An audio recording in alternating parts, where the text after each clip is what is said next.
Hi guys, it's Kelly here and I'm back with another video for Honeybee Stamps. Again, I'm showing you the Peace, Love, and Joy sentiments, which I love but did not use.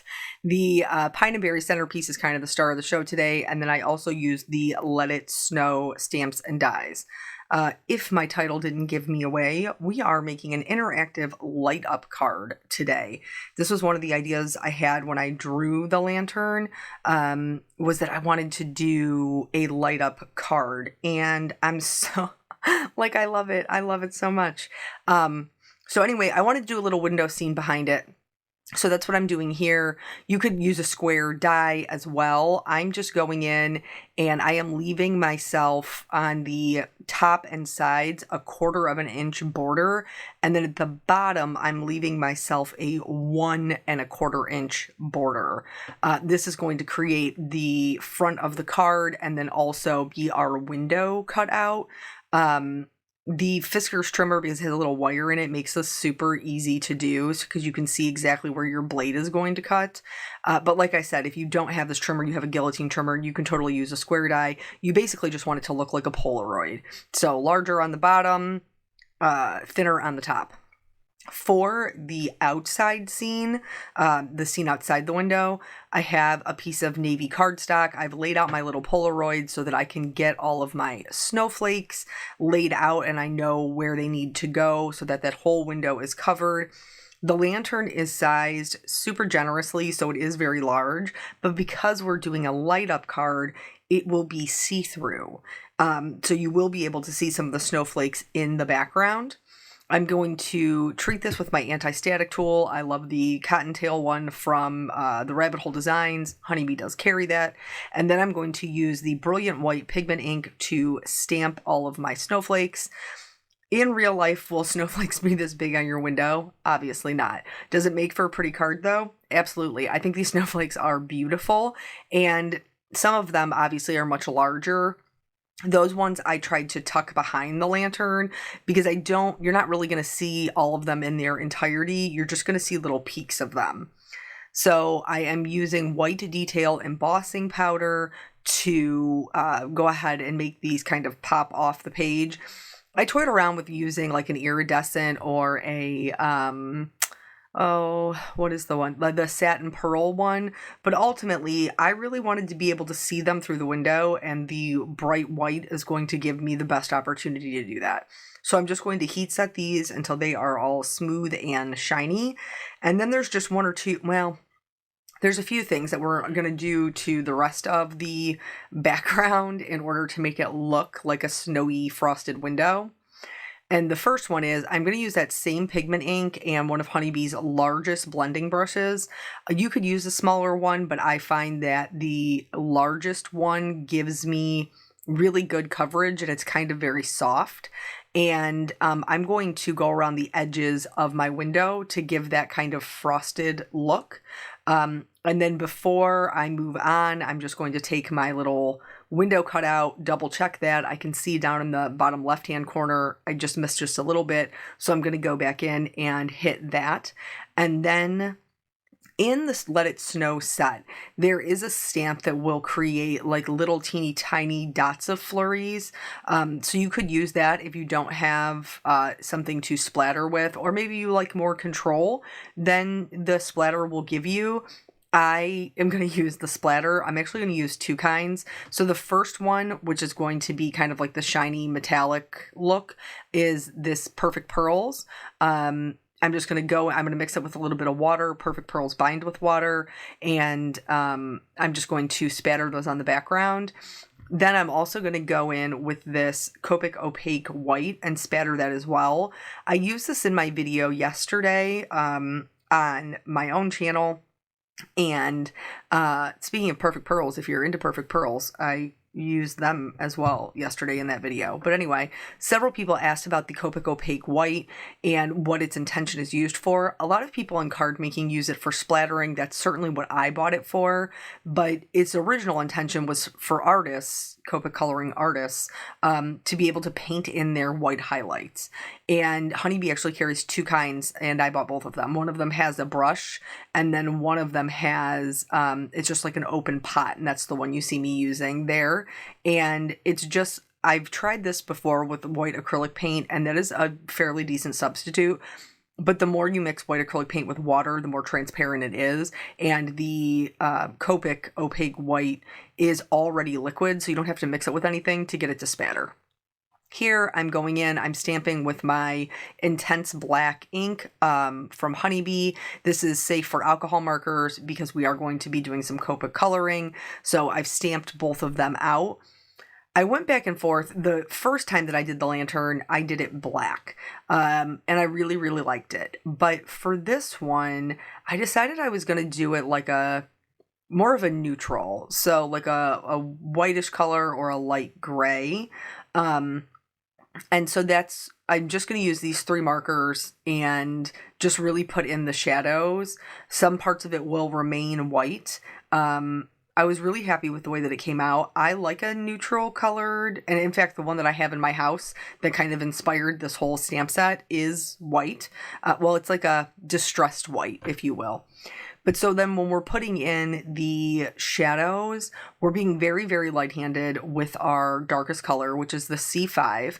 And I'm adding shadows around the windows. I'm adding shadows where the, like the posts or the columns meet.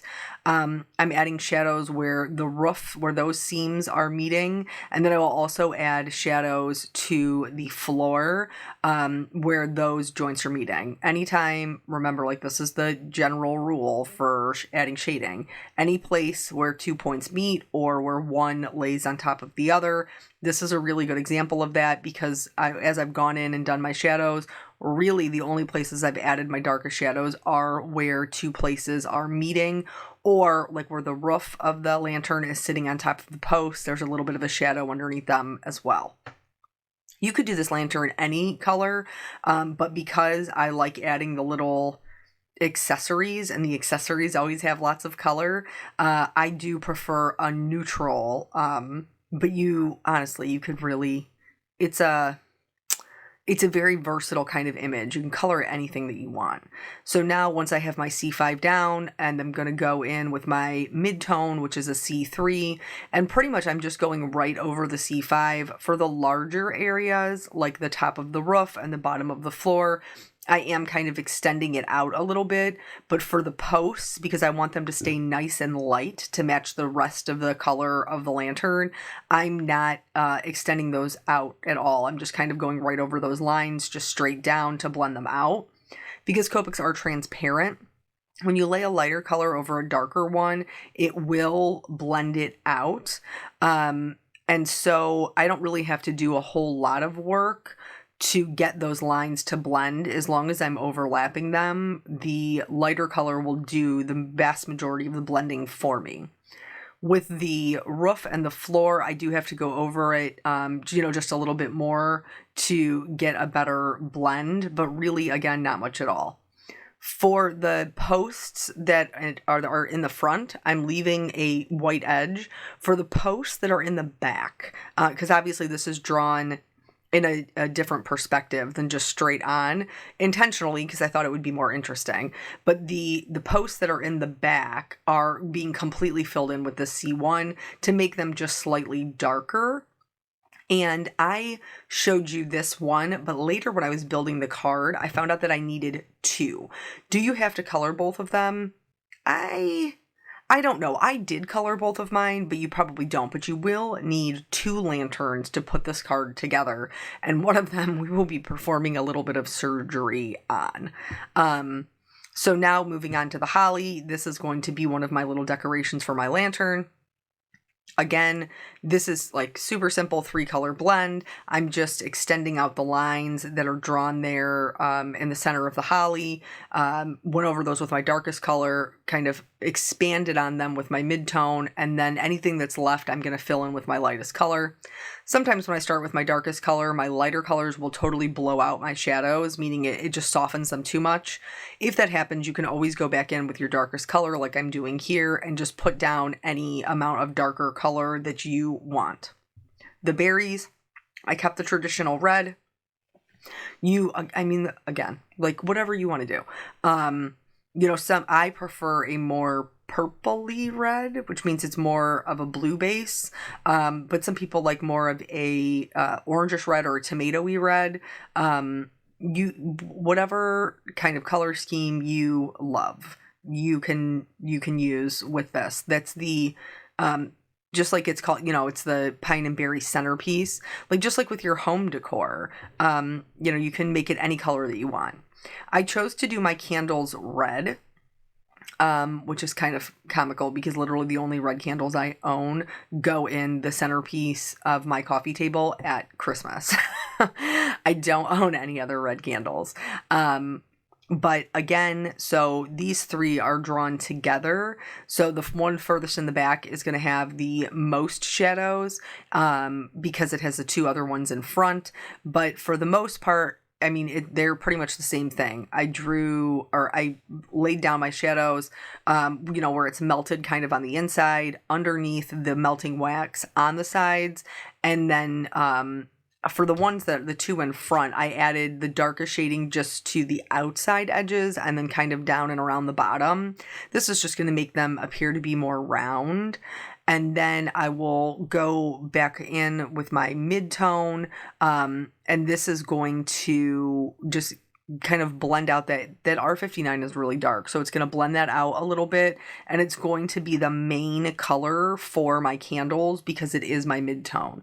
When you are coloring whatever, like we have a 3-color blend for most of these things, your mid-tone should be the one that you see the most of.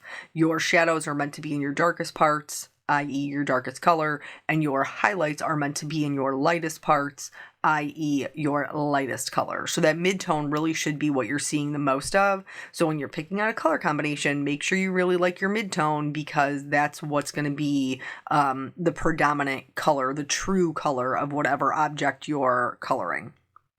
So I usually do more of a flicking method. If you're trying to blend a color and you're having a little bit of a hard time getting the edges to blend, what you can do is, don't scrub them, but you can work in like a circular motion, and you'll see it in these large areas on these candles. I went over it. It wasn't really blending. So I went around the edges with just like little tiny circles, and that will help to blend out the harder edge of your previous color and have them blend in together a little bit easier. So now those candle bodies are done. I chose to do the flames in more of like a golden yellow color because that's the same color I'm going to do my bells. Actually, when I was coloring this, I felt like a little bit like I was shortchanging you guys because I always try to like switch up, the way that I do things or color things, but I colored this little thing exactly the same way that I did the last time I used it. But it's a color combination that I like, and I'm going to use this card. In fact, I actually, once I the card wasn't even finished, just the light up portion was finished, and I was so stinking excited about it. I took it downstairs to show him, to show my husband, and to his credit, he showed the appropriate amount of excitement for my cool light up card. And I made the comment to him, I was like, I feel like there's only certain people in the world who will really appreciate a card like this. So I think I'm going to give it to Aunt Mary Jo. And he was like, yeah, she would definitely appreciate a card like this. Because not everybody will. And that's okay. That's why we have I have simpler cards that maybe don't take me as long for people that I know who are not interested at all in my art or my card making. And then for people who are super supportive and always like appreciate them, I have the cards that maybe I spend a bit more time on. I did one a few weeks ago for my mother-in-law's birthday, and God love her. Caitlin, she's my 2-year-old, if you're not familiar. She likes to take the card, because her birthday was just at the beginning of the month, and she likes to play with the cards and open them and tear the envelopes and everything else. And so when it was Grandma's birthday, she tried to run off with Grandma's card, and Grandma was chasing her down to get her card back because it was one that I made. So it was really very, very sweet. I tried here, I wasn't sure. Originally, I thought I would do the bow red, but I opted to make it white because I already had kind of 3 red elements with the berries on each of the holly and then the candles. I was pretty happy with the way that the white one came out. But again, that's another thing that, you can toy around with for whatever color scheme that you're interested in. For these little pine branches, I chose to do them a bit of a darker green, just because, holly and pine are not the same color. And so when they're together, I don't think they should be the same color. That flicking movement that we were talking about earlier, pine's a great way to practice that, because the flicking is going to give you the softer edges that a pine needle would require, because, it's not going to be super solid. You should be able to see some areas and there should be an irregular edge. So pine's a great way to practice your flicking.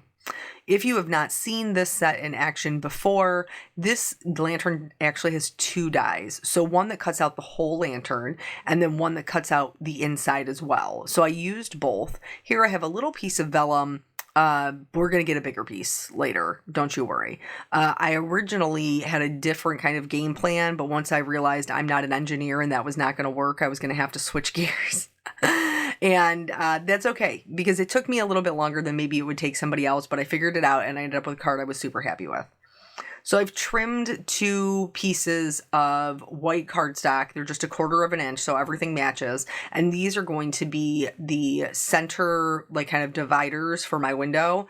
I'm using my glass mat here to make sure that I get them centered. So I'm just going to put glue on either side, and I'm going to make sure that these run straight right along the center of that window. I'm going to trim off the excess. I wanted to make sure that they were going to be long enough. I didn't want them to just barely make it. So I did trim them to be a little longer, but again, not a problem, because after they're dry, I'm just going to go in with my scissors and trim off any of the extra edges. I'm like, this card came out better than I thought that it would. I think it's such a fun idea. I think, even though I don't love putting together interactive cards, because again, I'm not an engineer, so sometimes I get a little frustrated with myself, but this one, once I figured it out, really did come together pretty fast, and the little bit of extra work that I had to put in, I felt like was totally worth it. So here, I'm just doing, you're not even going to see, I'm being honest with you guys, you're not even going to see the majority of this. You could just use a brown piece of cardstock, but I didn't know how much or how little you were going to see. So I just did a super, super quick, little wood grain pattern on this. You could also use pattern paper. That would be great too. But this piece is 1 inch by 4 1/4, because that's going to give me the perfect edge. Because remember, when we cut that white frame, the bottom portion was 1 1/4 inches. So when I put this little shelf on here, it's going to give me the quarter at the top that's still part of the frame. I think that this on its own is a great basis for a card. You could do any scene that you wanted to outside of the window, whether it was winter or not. You could do it just like this and then use one of the Let It Snow sentiments. And I think it would be super cute. Or, you could use other, what are the little bud vases that Honeybee has would be great. And you could put little flowers in the window. I think the general layout of this is really good for kind of customizing your own scene card. But I used the lantern because I needed to execute. You ever just have that, where you're like, I know I have this idea and it's stuck in my brain and I have to use it, or I'm not going to be able to I'm not going to be able to see it any other way until I just get this idea out. That was pretty much me. Let's talk about the lights. So these lights are from Pear Blossom Press. There is a 1 light, and then there's also an easy light. I chose to use the easy light, but let me show you the difference. So the 1 light, which is actually on sale through tomorrow for 25% off, the 1 light is just exactly what it says. It's 1 light, and that would work as well. The easy light is 3. It has 3 separate little lights, and that's why I chose to use that one, so I could put each one behind a flame. But here you can see the 1 light also would work to light up your lantern, and they are just slightly less expensive. So if it was something that you were like, I just want to try this, that one might be a great way for you to go, especially since they're on sale right now. So here, I've used this before, the easy lights, where you kind of like tape them in place. So I was messing around with it and I realized, because I was using them on the individual elements, I needed to kind of coil my wire. You can't cut the wire, otherwise the light won't work. And you can't like sharp bend the wire, otherwise you can crack it and your light won't work. So what I ended up doing was coiling it up and then taping it in place, so that way I could hide the whole thing behind my candles and you wouldn't be able to see any of it. So that is here. I'm just laying them out, making sure that everything is going to fit in there, and my cover, which is my little decoration down here, my cover for my light is going to work. So now once I have those there, I'm going to tape them in place. So the extra wire that you see there, you don't really have to worry about too much, because as you're laying them down and taping them, I like to tape mine right underneath the light in order to make sure they stay exactly where I want them. But as I'm laying down that tape, which you'll see here in just a second, it's going to also hold down that extra wire that isn't in the coil. So, I mean, the back is not going to be pretty. Like, it's not. But nobody's going to see it. So it doesn't really truly matter if it's, if it's got tape all over it. As long as it's in the spot that you want it to be on the front, the back won't matter. And you can use Scotch tape, washi tape, like whatever you have on hand to hold these in place. And then the reason that we're using the vellum is because you could do this, you really could, without the vellum and all of the steps that come with, getting the vellum in there.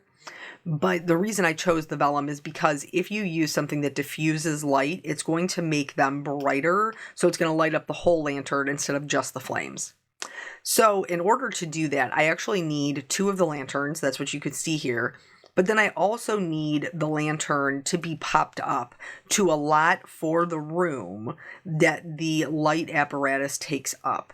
So I'm using this pop-up foam. You could also use regular foam tape and just put it all over. But if you guys know anything about me, if you've ever watched my videos before, you know I don't love messing around with the foam. In order to get the proper cutout for inside the lantern, I just traced around one of the die cuts. Then I could see the pencil on my foam. Now I can tape it in place and know that it's going to cut it out correctly and where I need it to be.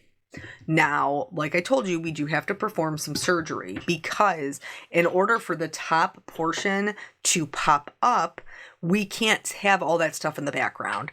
So I did have to go in and just trim out with my scissors.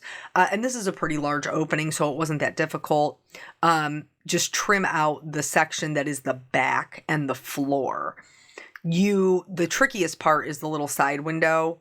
That part does get a little I had to take my time with it, but you do want to go all the way up to the black stamped line. You don't want to leave any of the area that the die cut leaves. You have to take it all out. Otherwise, you're going to be able to see that when you lay it over top of the other one. So now that's all done, and then you'll see when we put it over, we have just the top portion and the right-hand side of the lantern, so the candles really are now inside of it.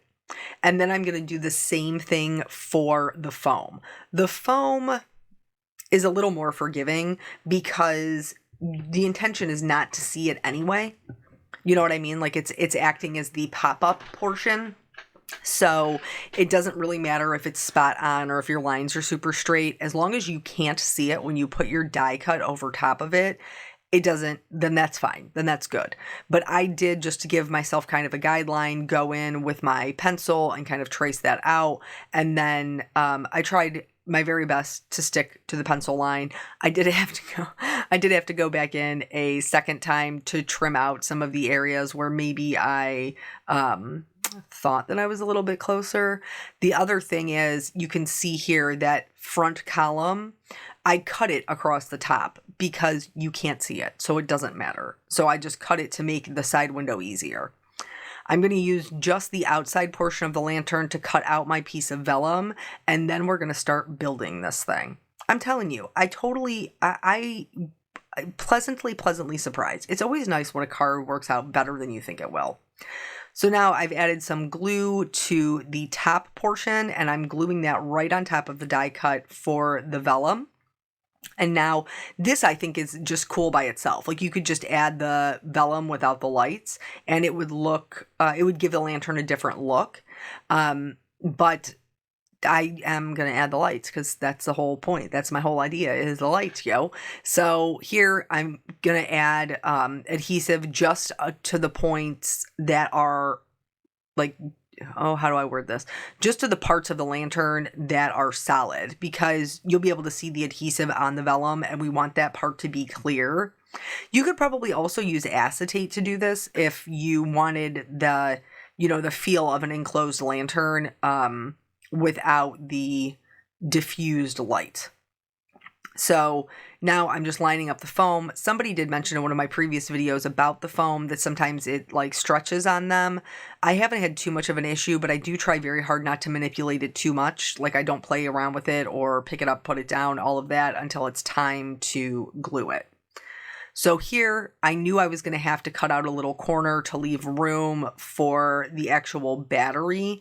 So I just lined that up, eyeballed it, it worked out just fine, and now I will be able to adhere the back portion of our lantern down, then my candles, and then the kind of popped up lid that will go, the lantern lid, if you will, that will go on top of it and keep everything contained in there. What is that? The battery part. It'll keep it covered and contained, so none of that will be visible. I did use a little bit of dry adhesive on the back of the battery, and then I'm just going to use my same liquid adhesive that I usually use with the glue press around all of the little tapes and things, and then I will adhere these down. This does sit a little bit raised, but like I said, I wasn't concerned, because once I put the lid on it, the whole thing is going to be contained in there. It's not going anywhere. So I put that down, made sure everything, you can see me like I'm constantly checking to make sure that thing is lit up, because I don't want to get this thing together and find out like I bent a wire or did this or did that and it's not working. So, super cute. Look at how cute that is. I can't stop playing with it. Now I'm going to add my glue to the foam portion and put my lid on. I also, you can add a little bit of glue to that corner to glue it to the battery, but I didn't find that was necessary. Once I got my lid on, everything, stayed. Plus, then I'm going to adhere this decor piece over top of it. So that will help to keep everything in place as well. So I'm adding my little holly at the top. Again, just a little pop of color, just a little bit. And then I am just going to turn this until I find a way that it works for me. I did have to go in and kind of slant up the battery in order to make sure it was covered, and then this whole piece was still on the card. They do have little, you could use a stamp set or a little note or something that says push. I didn't find that was necessary, because when you're holding the card, your thumb automatically goes to the bottom right, and that is where my light lights up. In order to stabilize everything, I used Honeybee's little foam circles. I used the thicker ones on just that one part that kind of hangs over, and then I added glue to everything else, because that will sit flush on top of not only my battery but my lantern. And then I'm just going to go ahead and put that in place. I kind of just held mine there for a second, but you could absolutely like put a weight on it, or put your, like, I sometimes put my Misty on it, and then it, to make sure everything's making contact and is really nicely adhered.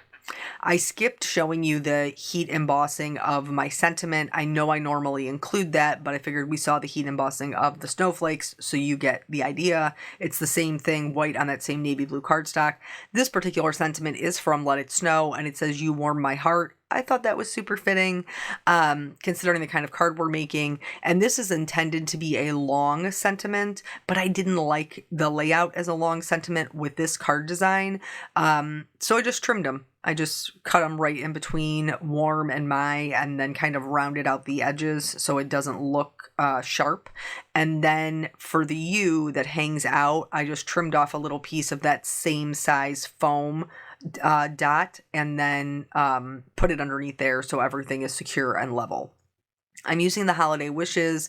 They have this really pretty kind of bright silver gemstone in there. I'm using that to accent my sentiment. And then I only did like 1 or 2 more things and then we'll be done. I did add some glitters to the bells and the berries. And then I'm also going to go in with a white gel pen and add just a little highlight on those as well. You guys know I love the detail work. I do. I think it's super pretty. And then I'm going to, I wanted you to be able to really see how it lights up. So I'm going to, in the video, I'm going to turn off the lights so that you can see how it looks in the dark. I have so many lights in here just for filming. So here's how it looks. It's super bright, totally lights up the whole lantern. I think it's really, really pretty. I love the way that it came out. And it's like an extra special card to give to somebody who's really special. And then that's it. That's the whole card. So thank you guys so much for joining me. I always appreciate your time. Don't forget, we have a sale. Cyber Monday, Honeybee has a sale that's going on. That's buy one, get one 50% off on dies. So keep that in mind. Again, I appreciate your time and I will catch you guys on the next video. Bye.